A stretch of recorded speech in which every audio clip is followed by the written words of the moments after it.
Hi, welcome back to another video on estate planning using LLCs for professionals.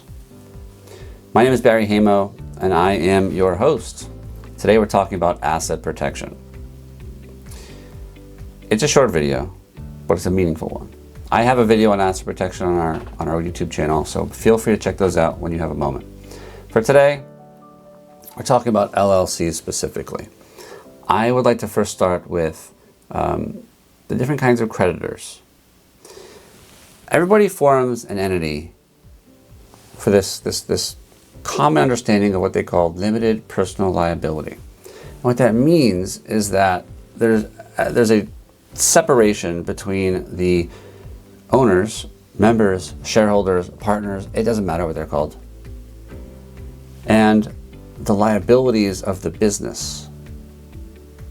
So if a business gets sued, those liabilities, the exposure is limited to the business. It doesn't get up to the partners. That is what I would like to call an inside creditor protection. So, an example. You have a hair salon or a nail salon, a salon of any kind, and you do a shitty job and the customer's mad.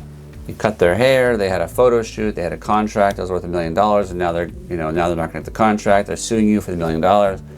They can only really sue the business and maybe the worker, which is the business, through vicarious liability. They can't sue the partners. There's no connection there. Now, I'm not saying that's a black and white thing, because there's ways of piercing the corporate veil, but I'm not going to talk about that today. It's very hard in Florida to do that. Let me give you another example. Real estate. You have a rental property. It cash flows nicely. You got a little bit of insurance. But say that the smoke alarm doesn't go off and your tenants, God forbid, pass away. They're going to sue the owner of the company or the property, which is, in this case, the company. If it's you, it's a whole other problem we got to talk about. But if it's a company, then the worst case scenario for the partners is that bankrupts the company. The creditor gets the company. They get everything in the company. They get the insurance, they get, depending on the size of the judgment, they get everything. Those are two examples of inside liability protection. Now,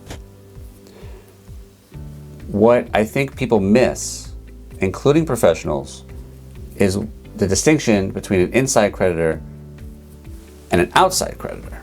An outside creditor is a creditor of the partner. So in my little example, the creditors are coming down from the top. They have nothing to do with the business.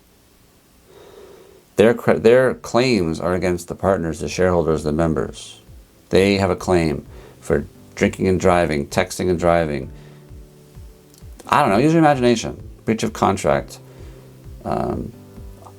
They get a judgment, they win. They're looking at all your assets to satisfy that judgment. They sit you down at a deposition in aid of execution and they say, thanks for coming. What do you got? You have bank accounts, brokerage accounts? Oh, you have a company. Tell me about that company. What does that do? I mean, they're going to get the information. They have a legal right to get it.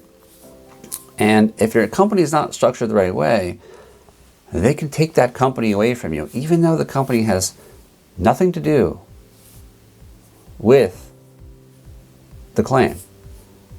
The company is, in this context, just another asset on the table.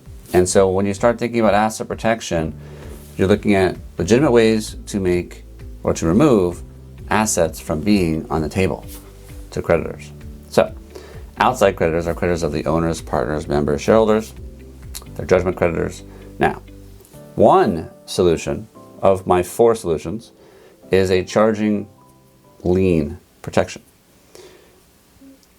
Charging lien protection is, in some states, the exclusive remedy of a judgment creditor of a partner, shareholder, member, like Florida, in some cases. In Delaware, it's always, in Wyoming, it's always. Florida is the exclusive remedy to a multi-member LLC, not a single-member LLC. So what is a charging order? A charging order, I like to explain a charging order as garnishment of distributions of cash and profits. Garnishment of distributions of cash.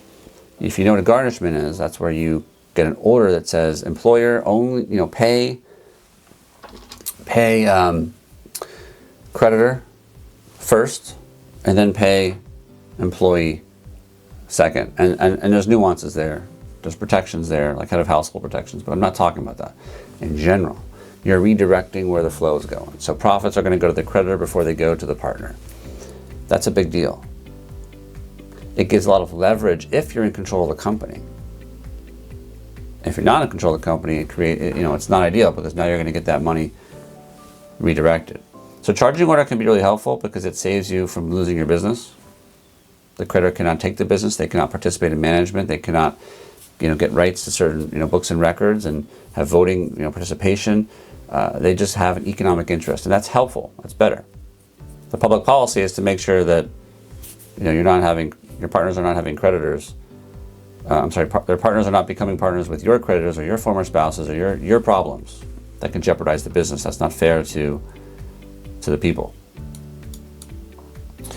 So outside creditors, we've talked about. Charging lien, we've talked about. I should mention one more thing. Every state's different. New York doesn't really have the same protections as Florida. Florida doesn't have the same protections as Wyoming. There's case law that says that Wyoming, protections don't necessarily apply in other states like Florida. I'm not sure that's entirely binding at the moment. So solution 2, structure the operating agreement properly. You want to make sure that you're really tightening how things work in that company, and it will be respected if it's done properly. Solution 3, in Florida specifically, husband and wife ownership is a low-hanging fruit of protection. Husband and wife owns an asset and they do it the right way. A creditor cannot take an asset unless that creditor has a judgment against both spouses. Both spouses. The Trojan horse there is the car, where one person's driving, one person owns it. So having your ownership interest in a company as husband and wife tenants by the entirety in Florida, for example, is really helpful. And you can POD that to the trust, which everybody wants to fund a trust. I have a whole video on why I disagree with that, but I'll save that for another day.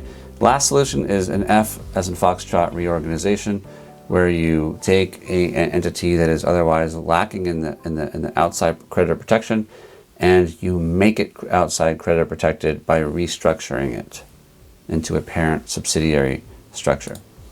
And that's something that we do a lot of, to clean it up. A lot of accountants advise their clients to go into S corps that are corporations that elect S, as opposed to LLCs that elect S. That's a big difference.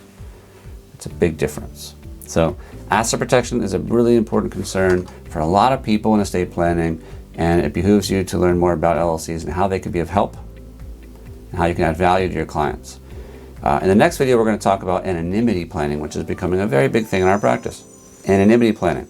So stay tuned for that, and thanks for stopping by.